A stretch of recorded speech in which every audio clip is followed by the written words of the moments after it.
আর এই আওয়ামী লীগের দেখা দেখি মাঝে মাঝে বিএনপি এই সমস্ত অপকর্ম করে। খুব হুঁশিয়ার।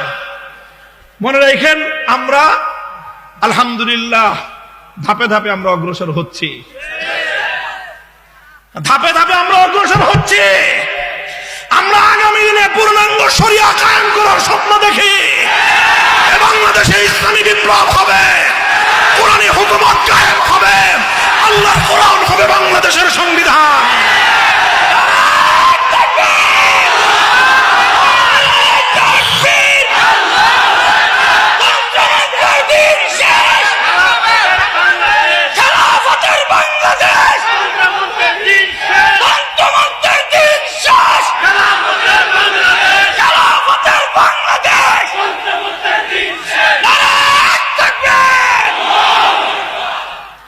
ওলামায়ে উম্মতকে বলবো, সবাই যার যার জায়গায় কাজ করতে থাকি।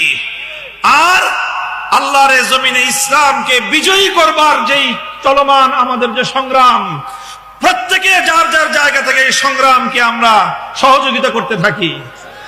খবরদার, কোন পরিবেশে, কোন প্রেক্ষাপটে আল্লাহর কোরআন এবং নবীর সুন্নাহর মূল পথকে বাধাগ্রস্ত করার কোন কাজের সাথে কোন আলেম সম্পৃক্ত হওয়ার দুঃসাহস দেখাবেন না।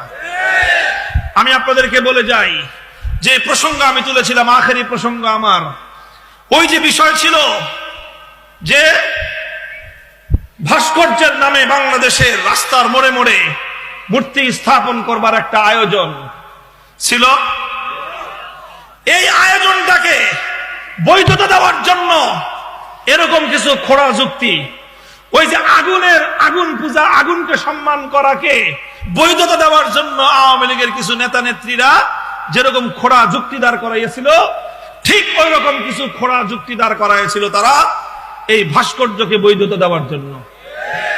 এর চেয়েও বড় দুঃখজনক বিষয় হলো, কিছু মানুষকে টুপিদারি লাগায়ে মিডিয়ার সামনে এনে তাদেরকে দিয়েও ভাস্কর্যের ব্যাপারে কোরআন এবং হাদিসের রেফারেন্স দিয়ে এই যে কোরআন নাজিল হয়েছে শিরককে মূলোৎপাটন করে তাওহীদ কায়েম করার জন্য, যে আল্লাহর পয়গম্বরের জীবনের মূল মিশন ছিল আল্লাহর জমিন থেকে সমস্ত শিরক উৎখাত করে একত্ববাদ কায়েম করা, সেই নবীর হাদিস থেকে জালিয়াতিপূর্ণ ভাবে এই ভাস্কর্যের বৈধতা প্রমাণ করার জন্য কিছু মিথ্যা প্রমাণ দাঁড় করানো।